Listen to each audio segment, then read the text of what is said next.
இட்லி உப்புமா எப்படி தாளிக்கிறதுங்கிறது ஒரு சின்ன டிப்ஸு. புதுசாக சமையல் கற்றுக்கிறவங்களுக்கு இந்த டிப்ஸு. ஃபஸ்ட்டு எண்ணெய் ஊற்றி கடுகு போட்டுக்கோங்க. கடுகு பொரிஞ்சதுக்கப்புறம் பட்டை மிளகாய் கிள்ளி போட்டுட்டு கருவேப்பிலை, வெங்காயம், கொஞ்சோண்டு பெருங்காயத்தூள் போட்டு நல்லா வதக்கிக்கோங்க. தேவையான அளவு உப்பு போட்டுக்கோங்க. இதுலேயே தூள் உப்பு போட்டுக்கோங்க. தேவையான அளவு மஞ்சள் தூள் போட்டுக்கோங்க. இட்லி இப்படி உதுத்து வச்சுக்கோங்க. தனியாக மஞ்சள் பொடி போட்டுட்டு நல்லா கலக்கி விட்டுருங்க. இப்படி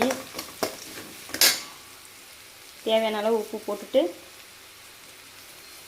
ஆல்ரெடி மாவில் கொஞ்சம் உப்பு போட்டிருக்கோம், கம்மியாக போடுங்க, நிறையா போட்டுறாதீங்க. லெமன் சாதம் தாளிக்கிற மாதிரி தான், ஆனால் அது லெமனு, இது இட்லி உப்புமா ஊற்றிட்டு நல்லா மிக்ஸ் பண்ணிவிட்டு, ஈஸி தான். உங்கள் வீட்டில் இதே மாதிரி செஞ்சு சாப்பிட்டு பாருங்கள்.